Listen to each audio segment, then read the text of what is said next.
হযরত আবু হুরায়রা রাদিয়াল্লাহু আনহু সেই কথা অনুযায়ী দুধের পেয়ালা নিয়ে আসলেন। রাসূলুল্লাহ সাল্লাল্লাহু আলাইহি ওয়াসাল্লাম সেই দুধের পেয়ালা হাতে নিলেন। হযরত আবু হুরায়রা রাদিয়াল্লাহু আনহু তিনি ভাবলেন, হয়তোবা এই সামান্য দুধ সর্বপ্রথম রাসূল সাল্লাল্লাহু আলাইহি ওয়াসাল্লাম পান করবেন, তারপর যতটুকুন বাকি থাকে অল্প দুধ আমাকে দিবেন পান করার জন্যে। কিন্তু রাসূল সাল্লাল্লাহু আলাইহি ওয়াসাল্লাম আবু হুরায়রা রাদিয়াল্লাহু আনহুকে জিজ্ঞেস করলেন, আসহাবে সুফায় কতজন আছে? আবু হুরায়রা রাদিয়াল্লাহু আনহু বললেন, সেখানে প্রায় 70 জন সাহাবী আছে, যারা ইলম অর্জন করার জন্য এসেছে, যারা ক্ষুধার্ত রয়েছে। সেই এক পেয়ালা দুধ আবু হুরায়রা রাদিয়াল্লাহু আনহুর হাতে দিলেন, বললেন, এই পেয়ালাটুকুন তুমি প্রত্যেকের সামনে নিয়ে যাবে, প্রত্যেককেই বলবে বিসমিল্লাহ বলে এই পেয়ালায় মুখ দেওয়ার জন্যে। আবু হুরায়রা রাদিয়াল্লাহু আনহু বললেন, আমি 70 জন সাহাবীর সামনে এই পেয়ালা নিয়ে গেলাম, প্রত্যেকে বিসমিল্লাহ বলে পেট ভরে দুধ পান করেছে। 70 জন পান করার পরেও দুধ শেষ হয় নাই। সুবহানাল্লাহ। হযরত আবু হুরায়রা রাদিয়াল্লাহু আনহু 70 জনকে দুধ খাওয়ানোর পরে তিনি অবশিষ্ট দুধ রাসূল সাল্লাল্লাহু আলাইহি ওয়াসাল্লামকে খেতে দিলেন। রাসূল সাল্লাল্লাহু আলাইহি ওয়াসাল্লাম বললেন, আমি আগে পান করব না, তুমি আগে পান করো। আবু হুরায়রা রাদিয়াল্লাহু আনহু তিনি দুধ পান করা শুরু করলেন। তিনি পেয়ালার নিচের দিকে তাকান, তিনি যতটুকু দুধ পান করেন নিচ থেকে শুধু গড়গড় করে দুধ উঠতে থাকে। সুবহানাল্লাহ। আল্লাহ রাসূল বলেন, আবু হুরায়রা তুমি আরো দুধ পান করো। হযরত আবু হুরায়রা রাদিয়াল্লাহু আনহু দুধ পান করতে করতে একবারে পেট পরিপূর্ণ হয়ে গেল, পরিতৃপ্ত হয়ে গেলেন। আল্লাহ রাসূলকে বলেন, ইয়া রাসূলুল্লাহ আর খাওয়ার মতো জায়গা নেই। অবশিষ্ট দুধ রাসূল সাল্লাল্লাহু আলাইহি ওয়াসাল্লাম পান করেছে। এই যে বরকত, বিসমিল্লাহ বলে শুরু করেছে, আল্লাহ তাআলা বরকত দান করেছেন। অল্প জিনিস সেখানে আল্লাহ তাআলা বারাকা দিয়েছেন। বেশি জিনিসের মধ্যে বারাকা না থাকলে সেই বেশি জিনিসের মাধ্যমে কোনো কল্যাণ আসবে না। এই জন্য যে কোনো কাজ শুরু করার আগে বিসমিল্লাহ বলে শুরু করে। আমরা অনেকেই মনে করি দোকানের প্রথম কাস্টমার, তাকে বাকি দিলে আমার সারা দিনের সকল ব্যবসা অকল্যাণ হয়ে যাবে। আমরা অনেকেই প্রথম যখন বেচা কিনা করি, টাকা নেওয়ার সময় দেখি যে অনেকের টাকাকে চুমু খাই, মাথার মধ্যে লাগাই। টাকাকে চুমু খাইলে, টাকাকে কপালের মধ্যে লাগাইলে বরকত হবে, এমন কোনো হাদিস, এমন কোনো কথা কোথাও পাই নাই আমি। আপনি টাকা নিলেন, বিসমিল্লাহ বলে টাকা নেন। আপনি ক্যাশ খুলেন, বিসমিল্লাহ বলে ক্যাশটা খুলেন, সেখানে বরকত হবে। এভাবে চুমু খাওয়া, এভাবে কপালে লাগানো, এটা তো ইসলামের আদর্শ নয়, এটা মুসলমানের আদর্শ নয়। মুহতারাম হাজিরিন, এজন্য বরকত পাওয়ার জন্য প্রত্যেকটা কাজ আল্লাহর নাম দিয়ে শুরু করা, বিসমিল্লাহ বলে শুরু করা। 3 নাম্বার বরকত পাওয়ার জন্য আমাদের করণীয় হলো কোরআনের সাথে সম্পর্ক স্থাপন করা। আমরা আমার পরিবারের মধ্যে যদি বরকত পেতে চাই, আমার ঘরে যদি বরকত পেতে চাই, আমার ব্যবসায় যদি বরকত পেতে চাই, আমি আমার কারখানায় যদি বরকত পেতে চাই, আমার অফিসে যদি বরকত পেতে চাই, সেখানে কোরআনুল কারীমের তেলাওয়াত জারি রাখেন। যেখানে কোরআনুল কারীমের তেলাওয়াত হবে সেখানে আল্লাহর রহমত নাজিল হবে, বরকত নাজিল হবে। কোরআনের সাথে বেশি বেশি সম্পর্ক করা, কারণ কোরআন হচ্ছে এমন একটা কিতাব যেটা বরকতময় কিতাব। আলহামদুলিল্লাহ সুম্মা আলহামদুলিল্লাহ। উপস্থিত মুআজ্জাজ মুকাররম ওয়াজিবুল ইহতিরাম সম্মানিত উলামায়ে কিরাম, আমার পরম শ্রদ্ধাভাজন পিতৃতুল্য সম্মানিত মুরব্বিয়ানে কিরাম, সমবয়সী দিন প্রিয় ইসলাম প্রিয় যুবক তরুণ ভাইরা, স্নেহের মাসুম বাচ্চারা, পর্দার আড়াল থেকে শ্রবণরতা আমার দিনদার পর্দানিশীন সম্মানিতা মা ও বোনেরা, দূর দূরান্ত থেকে আগত মুহিব্বিন মুতাআল্লিকিন মুসাল্লিনা কিরাম, আল্লাহ তাআলার দরবারে আমরা শুকরিয়া আদায় করছি যে আল্লাহ সুবহানাহু ওয়া তাআলা আজকের এই পবিত্র জুমাবার আল্লাহ তাআলার মহান হুকুম জুমার সালাত আদায়ের উদ্দেশ্যে আল্লাহ তাআলা এই মুহূর্ত পর্যন্ত আমাদেরকে সুস্থ হায়াত নেক হায়াত দান করে দুনিয়াবি সকল কাজকর্ম থেকে ফারেক করে আল্লাহর ঘরে সকলের আগে আসার বসার তৌফিক দান করেছেন। আমরা সকলেই অন্তরের অন্তঃস্থল থেকে হৃদয়ের গভীর থেকে উচ্চস্বরে কালিমাত শুকর পড়ি, সকলে বলি আলহামদুলিল্লাহ। অসংখ্য অগণিত দরুদ এবং সালামের হাদিয়া পেশ করছি দুজাহানের বাদশাহ সরকারে দু আলম রাহমাতুল লিল আলামিন জনাবে মুহাম্মদুর রাসূলুল্লাহ সাল্লাল্লাহু আলাইহি ওয়াসাল্লামের প্রতি। সম্মানিত মুসল্লিয়ানে কিরাম, আল্লাহ সুবহানাহু ওয়া তাআলা আমাদের যে হায়াত দিয়েছেন, আল্লাহ তাআলা আমাদেরকে যে জীবন দিয়েছেন, আল্লাহ তাআলা আমাদেরকে যত নাজ নিয়ামত দিয়েছেন, আমাদের সম্পদ, আমাদের সন্তান, এই সকল নাজ নিয়ামতের ব্যাপারে আমাদের অনেক হাই হতাশা, অনেক অভিযোগ, অনেক কমপ্লেন। আমার জীবনে এটা হয়েছে, এটা হয়নি, এটা করতে পারিনি, এটা করতে পেরেছি, এটা করার আশা ছিল কিন্তু আশা পূরণ হয়নি।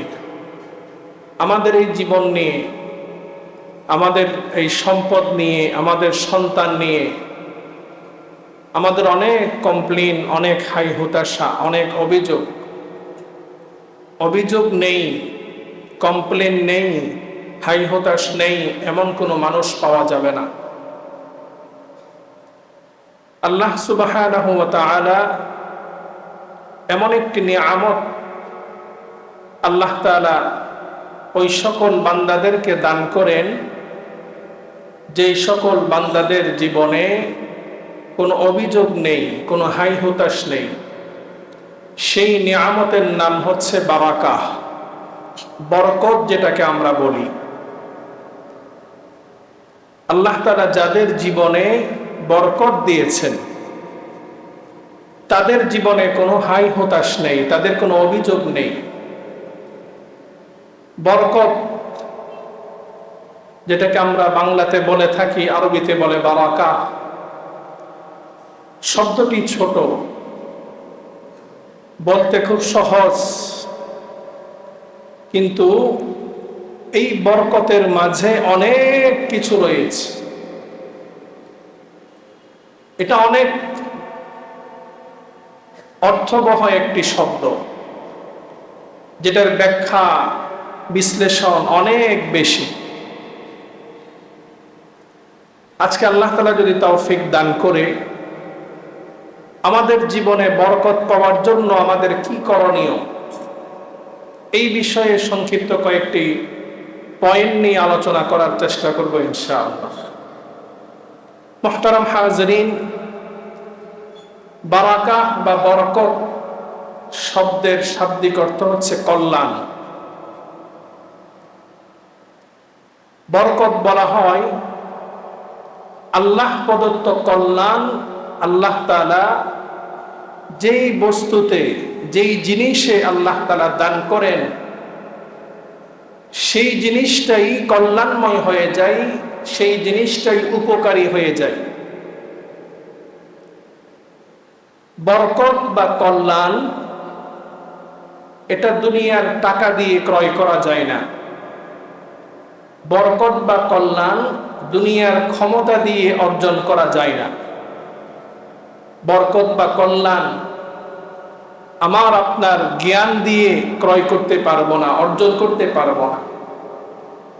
বরকত, কল্যাণ এটা আল্লাহ প্রদত্ত বিশেষ নিয়ামত। আল্লাহ তাআলা যাকে দান করেন সেই পাবে। আল্লাহ তাআলা যাকে দিবেন না, সে কোটি টাকা খরচ করলেও বরকত পাবে না। আল্লাহ তাআলা অনেককে লম্বা হায়াত দিয়েছেন, 100 বছর হায়াত পেয়েছে, কিন্তু তার হায়াতের মধ্যে তার তেমন কোনো অর্জন নেই, সে জীবনে তেমন কোনো কিছু করে যেতে পারেনি, না ইবাদত করতে পেরেছে, না দুনিয়া অর্জন করতে পেরেছে, না জ্ঞান অর্জন করতে পেরেছে, তার কোনো সফলতা নেই, তার এই গোটা হায়াতে কোনো বরকত নেই। আবার এমন কিছু মানুষ আছে যারা খুব কম হায়াত পেয়েছে, অল্প সময় দুনিয়াতে জীবিত ছিল, কিন্তু অল্প হায়াতে আল্লাহ তাআলা তাকে তার মাধ্যমে অনেক খেদমত আল্লাহ তাআলা তার মাধ্যমে করিয়েছেন, অনেক কাজ আল্লাহ তাআলা তার মাধ্যমে করিয়েছেন, অনেক ইবাদত সে করেছে, অনেক ইলমের অধিকারী সে হয়েছে, অনেক ভালো কাজ সে করে গিয়েছে। তো আল্লাহ তাআলা যাকে বরকত দান করেন সেটা সংখ্যায় কম হতে পারে, কিন্তু আল্লাহ তাআলা সেই সংখ্যা কম, কিন্তু সেখানে আল্লাহ তাআলা অফুরন্ত কল্যাণ আল্লাহ তাআলা সেখানে দান করেন। এই জন্য একজন মুমিন হিসাবে, একজন ইমানদার হিসাবে আমাদের কল্যাণ অকল্যাণ সেটা সংখ্যার উপরে আমরা বিশ্বাস করি না। আমরা বিশ্বাস করি যে সংখ্যা আমাকে কল্যাণ এনে দিতে পারে না, কারণ কল্যাণ অকল্যাণ এগুলোর মালিক হচ্ছেন একমাত্র আল্লাহ। সংখ্যা যদি কমও হয়, আল্লাহ তাআলা যদি কল্যাণ দেন, বরকত দেন, সেটার মধ্যে খাইর রয়েছে। আর যদি অনেক সংখ্যা, কিন্তু সেখানে যদি আল্লাহ তাআলা বারাকা না দেন, সেখানে যদি আল্লাহ তাআলা কল্যাণ না দেন, তাহলে এই অনেক সংখ্যার কোনো মূল্য নেই। পৃথিবীতে এমন মানুষ আছে যার মান্থলি ইনকাম 10 লক্ষ টাকা, তার চাইতে আরো অনেক বেশি ইনকামের মানুষ আছে, কিন্তু দেখা যায় মাস শেষে লক্ষ লক্ষ টাকা ইনকাম, কিন্তু মাস শেষে দেখা যায় তার কিছুই থাকে না, বরঞ্চ সে আরো ঋণগ্রস্ত হয়ে যায়, ঋণী হয়ে যায়। কিন্তু এমন মানুষ আছে যার মান্থলি ইনকাম 10,000 20,000, কিন্তু দেখা যাচ্ছে মাস শেষে তার সব পরিবারের সব খরচ মেটানোর পরেও আরো কিছু টাকা অবশিষ্ট থাকে। এটার নাম হচ্ছে বরকত। কোটি টাকার মালিক আপনি হয়েছেন, সেই কোটি টাকার মধ্যে যদি আল্লাহ বারাকা না দেন, কল্যাণ না দেন, তাহলে সেই কোটি টাকা দিয়ে আপনি দুনিয়াতে শান্তি পাবেন না। কিন্তু আপনার সম্পদ কম, অর্থ কম, কিন্তু সেখানে যদি আল্লাহ তাআলা বারাকা দেন, এই অল্প সম্পদ দিয়ে, কম সম্পদ দিয়ে আল্লাহ তাআলা আপনাকে অনেক প্রয়োজন আল্লাহ তাআলা পূরণ করে দিবেন। এই জন্য মুহতারাম হাজরিন, আল্লাহ তাআলার কাছে বরকতের জন্য দোয়া করা।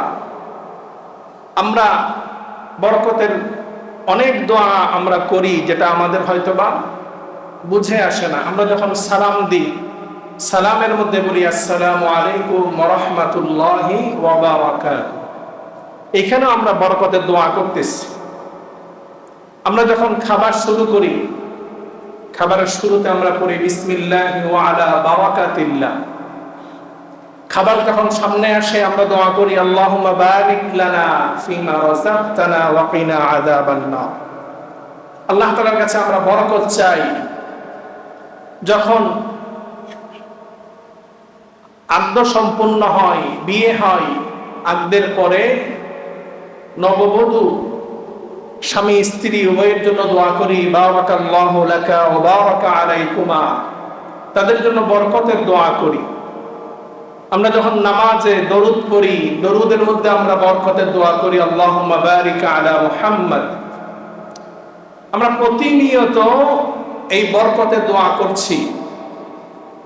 এই বরকতের দোয়া আল্লাহ তাআলা আমাদেরকে এই জন্য করার জন্য বলেছেন, যাতে করে আল্লাহ তাআলা আমাদের প্রত্যেকটা বিষয়ে বারাকা দান করেন। শুধুমাত্র সম্পদে বরকত নয়, আল্লাহ তাআলা আমাদেরকে যে হায়াত দিয়েছেন, আল্লাহ তাআলা যেন আমাদের এই হায়াতের মধ্যে বরকত দান করেন, বরকতময় হায়াত আল্লাহ তাআলা আমাদেরকে দান করেন। আল্লাহ তাআলা আমাদেরকে যে সন্তান দিয়েছেন, এই সন্তানগুলো যেন বরকতময় হয়, কল্যাণময় হয়। অনেকের সন্তান 10টা, দেখা যাচ্ছে 10টা সন্তানই মানুষের মতো মানুষ হতে পারেনি, বখাটে হয়েছে। অনেকের সন্তান 2টি, কিন্তু 2টি সন্তান নেককার। এই 2টি সন্তান পিতামাতার জন্য কল্যাণকর। এই জন্য আল্লাহর কাছে কল্যাণকর, কল্যাণময় সন্তান চাওয়া, কল্যাণকর সম্পদ চাওয়া। যেই সম্পদে বরকত নেই, কল্যাণ নেই, সেই সম্পদের কোনো মূল্য নেই। অনেক সম্পদ, কিন্তু সেই সম্পদে যদি বরকত না থাকে, কল্যাণ না থাকে, সেই সম্পদের কোনো মূল্য নেই।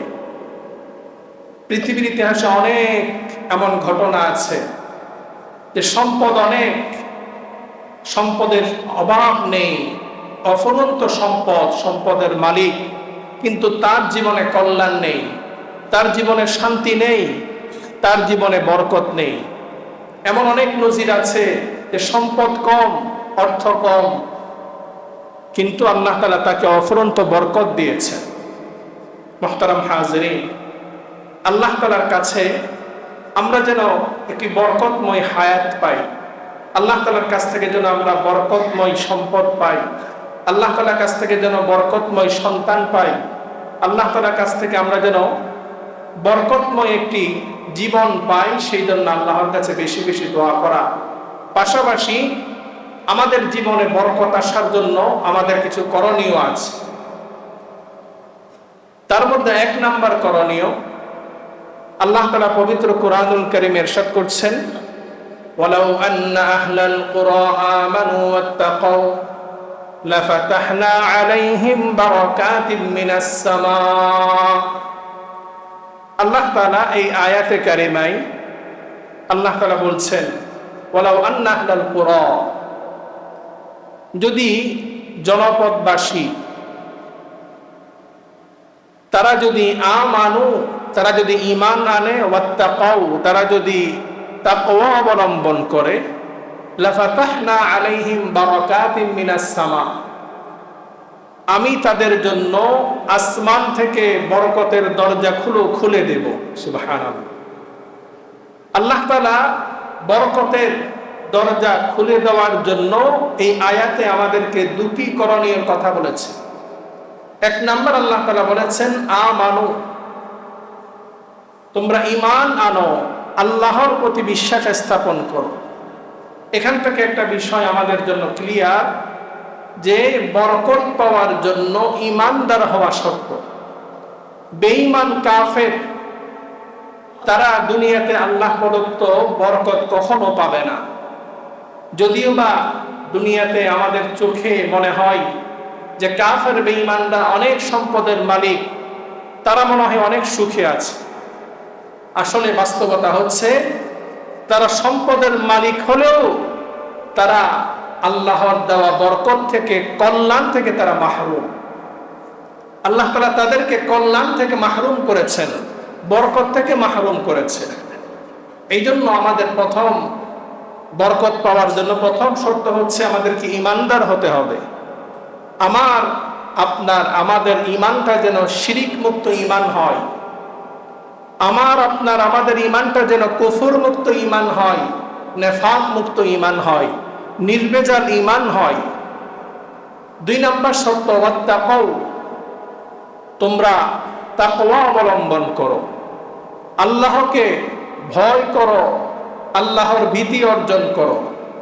আল্লাহকে ভয় করার উদ্দেশ্য হলো আল্লাহর ভয়ে সকল পাপ, সকল হারাম বর্জন করা। যেই ব্যক্তি আল্লাহকে ভয় করে, সত্যিকার অর্থে ভয় করে, সেই ব্যক্তি কখনো হারাম কাজে লিপ্ত হতে পারে না। কারণ আমি যেই কাজই করি না কেন, আমার প্রত্যেকটা কাজের খবর আমার দুনিয়ার মানুষ, আমার পরিবার, আমার আত্মীয় স্বজন, আমার সমাজ, রাষ্ট্র না জানতে পারে, কিন্তু সব কিছুর খবর যিনি জানেন তিনি কে? আল্লাহ। আল্লাহ আমার সব কিছু জানেন, আমার অন্তরে কি আছে। আলিমুম বিদাতিস সুদূর, আমি অন্তরে কি কল্পনা করছি সেটাও পর্যন্ত আল্লাহ জানেন। আমার প্রত্যেকটা সেকেন্ড, প্রত্যেকটা মুহূর্তে আমি কি করছি সাথে সাথে লিপিবদ্ধ হয়ে যাচ্ছে, সাথে সাথে সেটা লেখা হয়ে যাচ্ছে। ফেরেশতা নিযুক্ত আছে, সিসিটিভি আমার পিছনে লাগানো আছে। কোথায় যাচ্ছি, কি করছি, সেটা অন্ধকারে হোক, সেটা আলোতে হোক, প্রকাশ্যে হোক, অপ্রকাশ্যে হোক, যেখানেই আমি পাপ করি না কেন, যেখানে আমি হারামের সাথে লিপ্ত হই না কেন, আমার আল্লাহ আমাকে দেখছে। আল্লাহর দেওয়া সিসিটিভি ফুটেজ আমার সাথে সিসিটিভি লাগানো আছে। আল্লাহর সামনে আমাকে দাঁড়াতে হবে, মৃত্যুর পর আমাকে জবাবদিহি করতে হবে, হাসরের ময়দানে দাঁড়াতে হবে। আল্লাহ আমাকে দেখছেন, সেই ভয়ে সকল হারাম থেকে বিরত থাকা। দুনিয়ার সিসিটিভি ফুটেজের ভয়ে, দুনিয়ার ক্যামেরাম্যানের ভয়ে, সাংবাদিকের ক্যামেরার ভয়ে আমরা অনেকেই ভালো সাজি, ভালো কথা বলি, কিন্তু আবার যখন ক্যামেরা থেকে আলাদা হয়ে যায়, সিসিটিভি থেকে আলাদা হয়ে যায়, তখন গোপনে গিয়ে হারাম কাজের সাথে লিপ্ত হয়ে যায়। অনেক সময় দেখা যায় যে সিসিটিভি ফুটেজ, সিসি ক্যামেরা লাগানো আছে, সেটা আমার জানা নেই। না জানা সত্ত্বে আমি হারামের সাথে লিপ্ত হয়ে যাচ্ছি।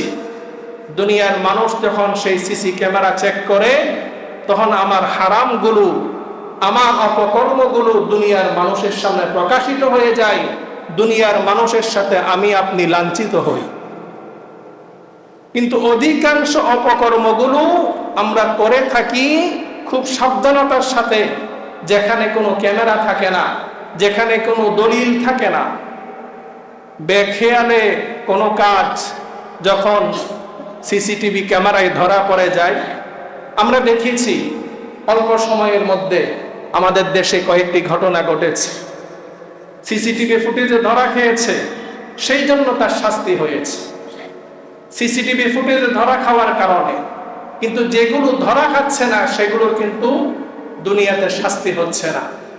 চাঁদাবাজি করতে গিয়েছে, বৃদ্ধ মানুষের গায়ে আঘাত করেছে, তাকে ধরে নিয়েছে, তাকে গ্রেফতার করেছে। সিসিটিভি ফুটেজে অবৈধ সম্পর্ক ধরা পড়েছে, তিনি সকলের সামনে লাঞ্ছিত হয়েছে। দুনিয়ার মানুষের কাছে যদি আমরা এই অপকর্মের কারণে, সিসিটিভি ক্যামেরার কারণে এভাবে লাঞ্ছিত হতে হয়, তাহলে কিয়ামতের ময়দানে আমি আপনি কোটি কোটি কোটি কোটি মানুষের সামনে যখন আমার হাত আমার বিরুদ্ধে সাক্ষ্য দিবে, আমার চোখ আমার বিরুদ্ধে সাক্ষ্য দিবে, আমার পা আমার বিরুদ্ধে সাক্ষ্য দিবে, যেই জমিনে দাঁড়িয়ে অপকর্ম করছি সেই জমিন আমার বিরুদ্ধে সাক্ষ্য দিবে, আমার আপনার কি অবস্থা হবে, কেমন অপমানিত আমাদেরকে হতে হবে। সেই আল্লাহর সামনে আমাকে আপনাকে অপমানিত হতে হবে, জবাবদিহি করতে হবে। আল্লাহ আমাকে দেখছে, এই ভয় যার কলবের মধ্যে আছে, সে গোপনে হোক, প্রকাশ্যে হোক, অন্ধকারে হোক, আলোতে হোক, পানির নিচেও সে কখনো হারাম কাজে লিপ্ত হতে পারে না। এই জন্য বরকত পাওয়ার জন্য 2 নম্বর শর্ত হচ্ছে তাকওয়া অর্জন করা, মুত্তাকি হওয়া। আল্লাহ তাআলা কোরআনে বলছেন, ওয়ামান ইয়াত্তাকিল্লাহা ইয়াজআল লাহু মাখরাজা ওয়া ইয়ারযুকহু মিন হাইসু লা ইয়াহতাসিব। ওয়ামান ইয়াত্তাকিল্লাহ, যে ব্যক্তি আল্লাহকে ভয় করে, যে ব্যক্তি তাকওয়া অর্জন করে, ইয়াজআল লাহু মাখরাজা, আল্লাহ তাআলা তার জন্য সকল দরজা খুলে দেন। ওয়া ইয়ারযুকহু মিন হাইসু লা ইয়াহতাসিব, আল্লাহ তাআলা তার জন্য এমন স্থান থেকে রিজিকের ফয়সালা করেন, যেই রিজিকের ব্যাপারে সে কখনো কল্পনা করে না। আল্লাহ তাআলা অগণিত বেহিসাব রিজিক তাকে দান করে। এই জন্য মুহতারাম হাজরিন, আমাদের জীবনে যদি বরকত পেতে চাই, কল্যাণ পেতে চাই, তাহলে আমাদেরকে প্রথমে ঈমানদার হতে হবে, 2 নম্বর আমাদেরকে মুত্তাকি হতে হবে। মুহতারাম হাজরিন, 2 নম্বর,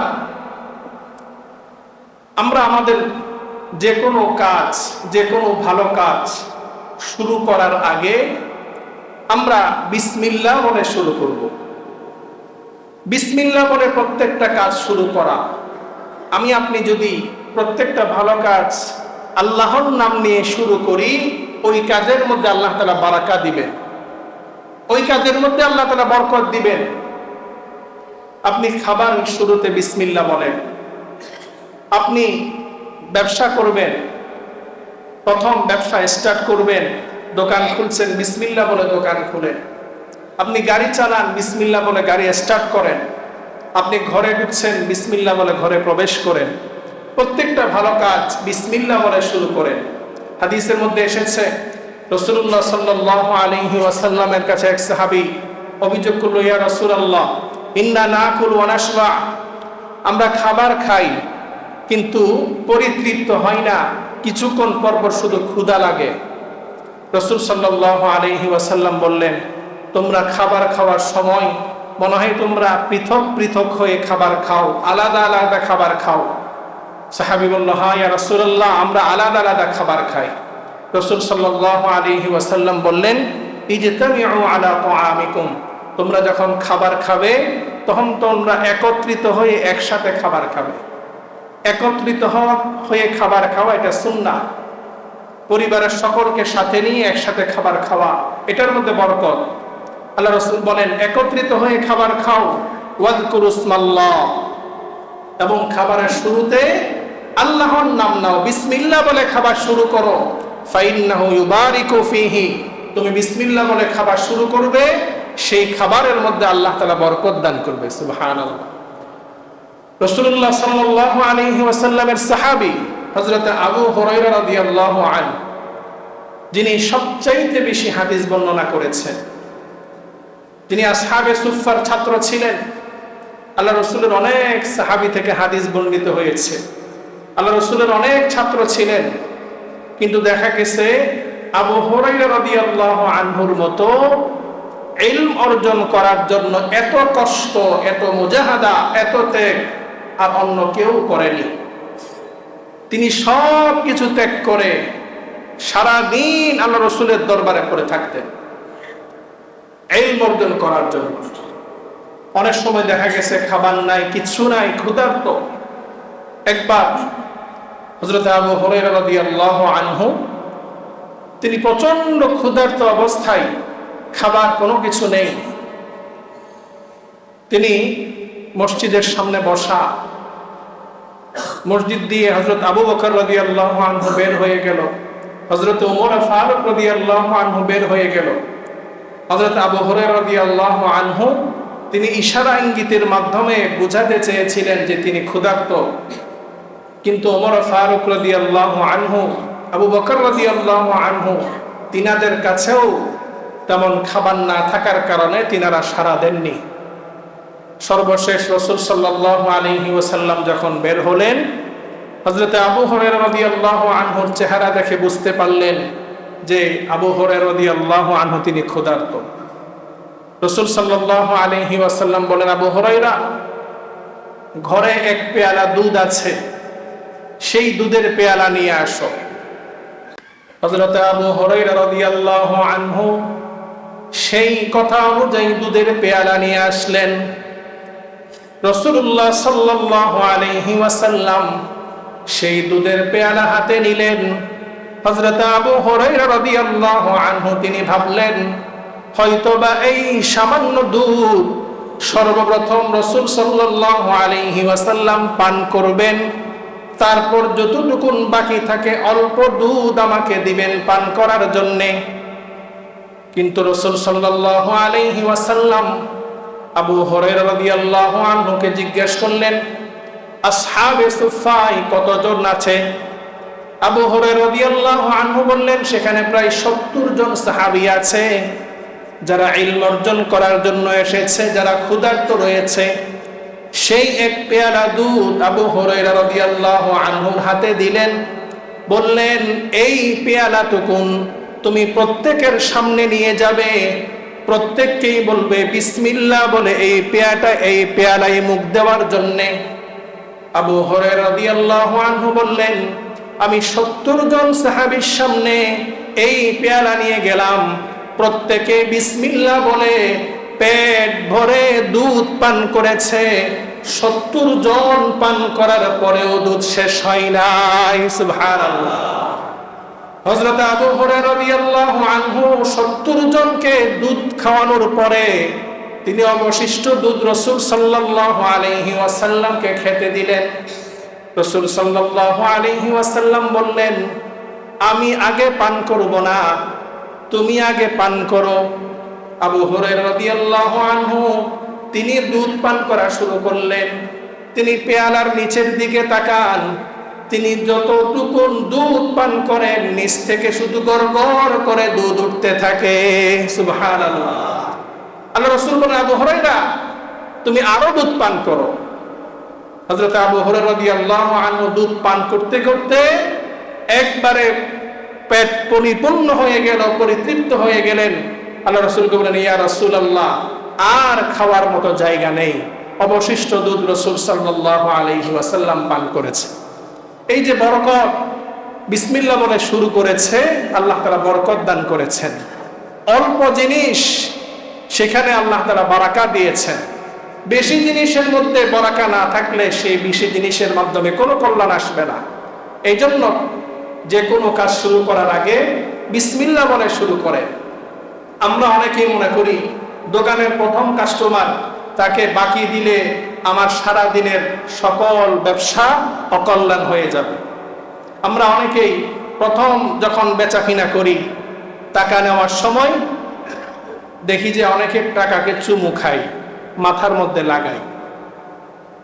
টাকাকে চুমু খাইলে, টাকাকে কপালের মধ্যে লাগাইলে বরকত হবে, এমন কোনো হাদিস, এমন কোনো কথা কোথাও পাই নাই আমি। আপনি টাকা নিলেন, বিসমিল্লাহ বলে টাকা নেন। আপনি ক্যাশ খুলেন, বিসমিল্লাহ বলে ক্যাশটা খুলেন, সেখানে বরকত হবে। এভাবে চুমু খাওয়া, এভাবে কপালে লাগানো, এটা তো ইসলামের আদর্শ নয়, এটা মুসলমানের আদর্শ নয়।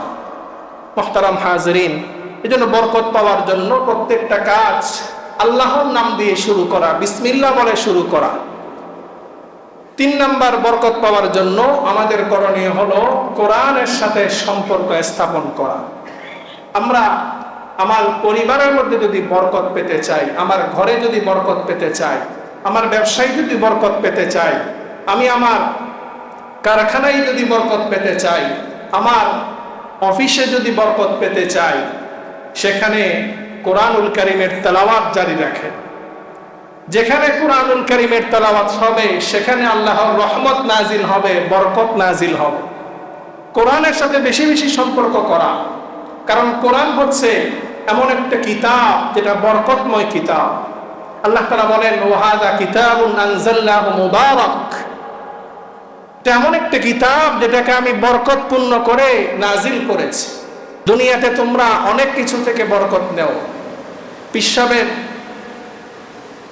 পায়ে কদম বুচি করে পিশাবের থেকে বরকত নেও, পিশাবের হাতে চুমু খেয়ে বরকত নেও, পিশাবের পাগড়ি নিয়ে সেখান থেকে বরকত নেও। কিন্তু আসল বরকত আল্লাহ তাআলা রেখেছেন কোরআনে। আল্লাহ তাআলা বলছেন, তাবাররাক বিল কোরআন।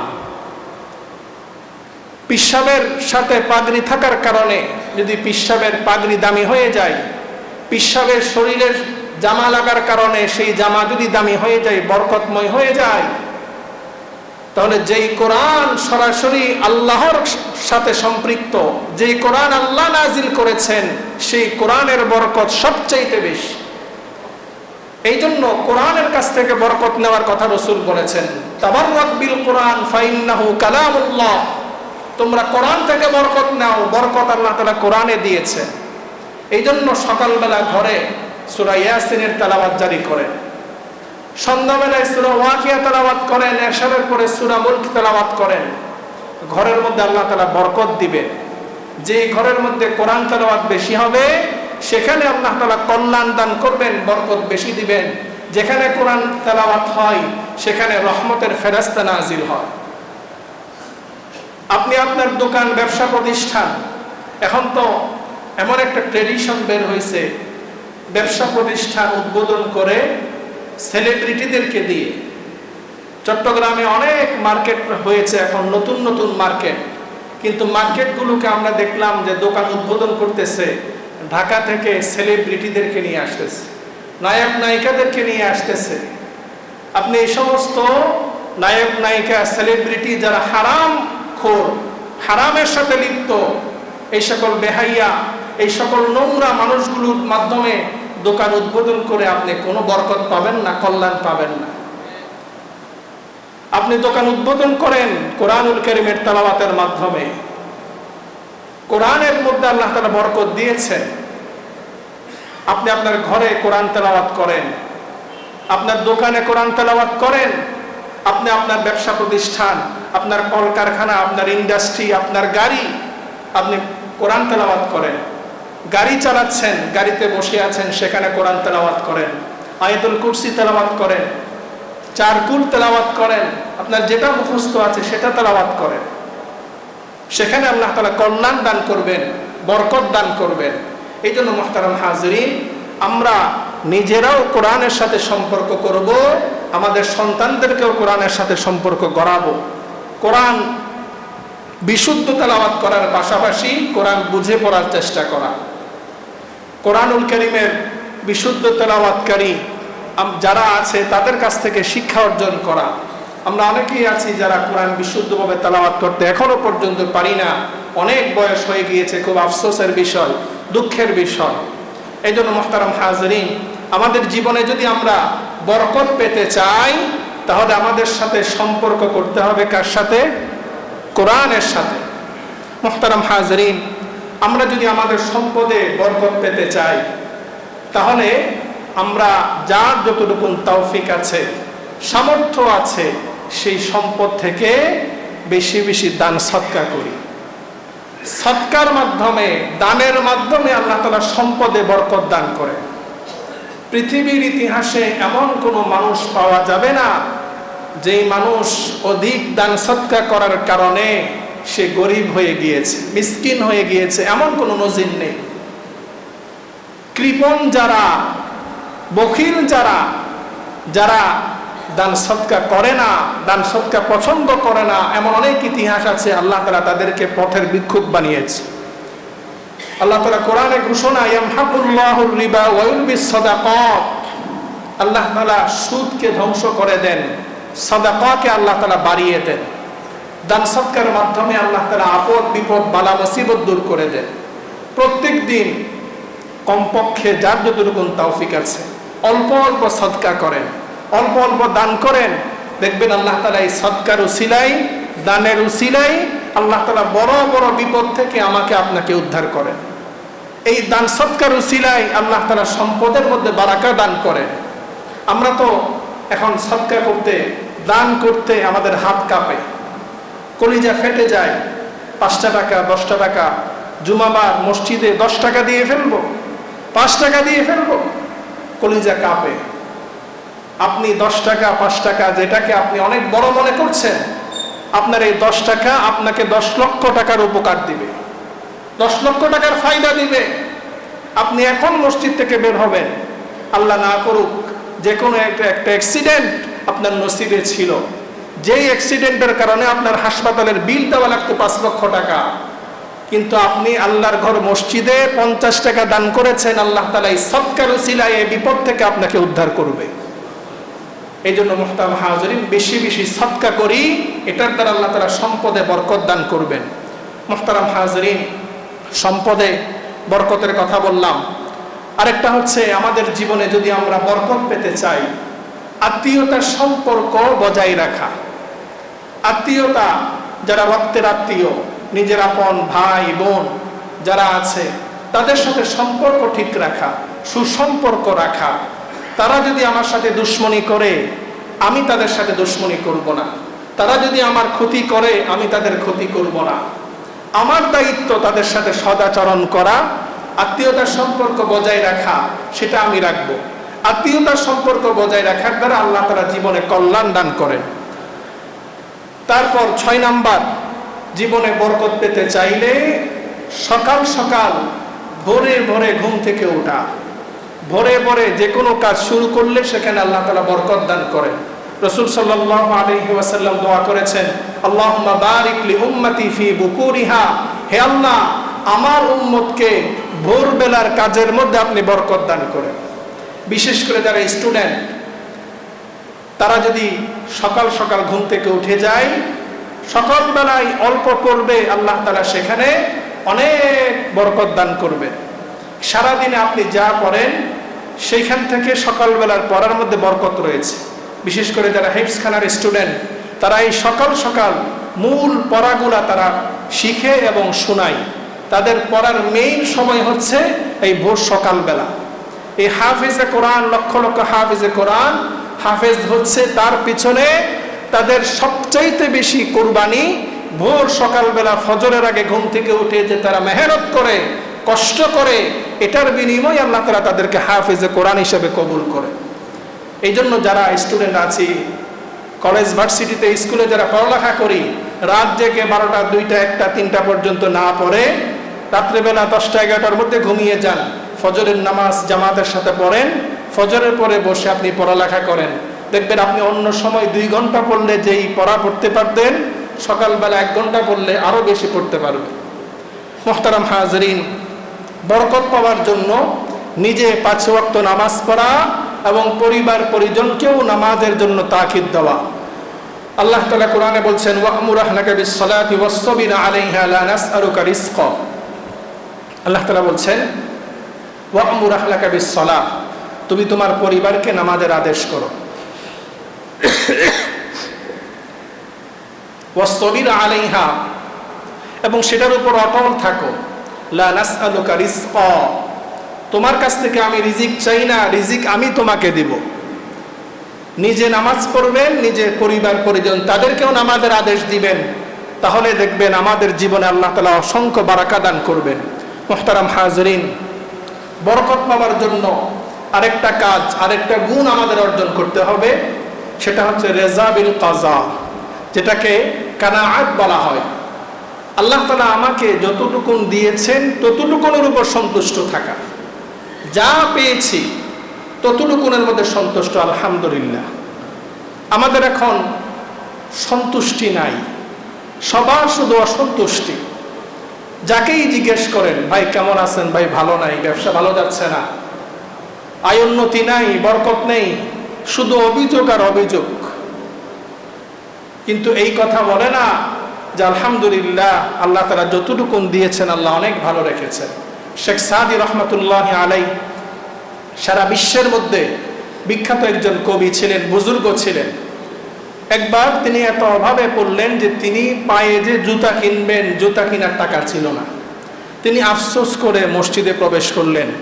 মসজিদে প্রবেশ করে দেখলেন এমন একজন মানুষ যার পাই নাই।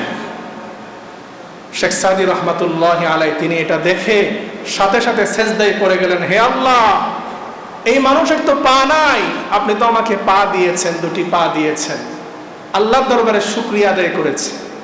মুহতারাম হাজরিন, দুনিয়ার দিকে তাকানো, সময় উপরের দিকে না তাকানো, নিচের দিকে তাকানো, যে আমার চাইতে তো আরো অনেক খারাপ অবস্থায় মানুষ আছে, আমি যে অবস্থায় আছি অনেক ভালো আছে। এই জন্য রেজা বিল কাজা, যতটুকুন পেয়েছি ততটুকুনের মধ্যে যদি আল্লাহর শুকরিয়া আদায় করি, আল্লাহর আল্লাহর উপর সন্তুষ্ট থাকি, আল্লাহ তাআলা সেখানে বারাকা দান করবেন। মুহতারাম হাজরিন, বরকত পাওয়ার জন্য সম্পদে আরেকটা শর্ত হচ্ছে ইনকামটা হালাল হইতে হবে। হালাল ইনকাম কম হইলেও আল্লাহ তাআলা সেখানে বরকত দিবেন, আর হারাম ইনকাম বেশি হলেও সেখানে বরকত নেই। মুহতারাম হাজরিন, বেশি বেশি ইস্তেগফার করা, বেশি বেশি ইস্তেগফারের আমল করা, যত বেশি পারা যায় ইস্তেগফারের আমল করা। ইস্তেগফারের আমল করলে আল্লাহ তাআলা বরকত দান করবেন। মুহতারাম হাজরিন, সময় অনেক হয়ে গিয়েছে। বরকত পাওয়ার জন্য যে করণীয়গুলো বললাম, আল্লাহ তাআলা আমি সহ আমাদের সকলকে এই আমলগুলো করে আমাদের জীবনে, আমাদের সম্পদে, আমাদের রিজিকে, আমাদের সন্তানের সব কিছুর মধ্যে আল্লাহ তাআলা আমাদেরকে বরকতময় জীবন দান করুন। ওয়া আখিরু দাওয়ানা আনিল হামদুলিল্লাহি রাব্বিল আলামিন।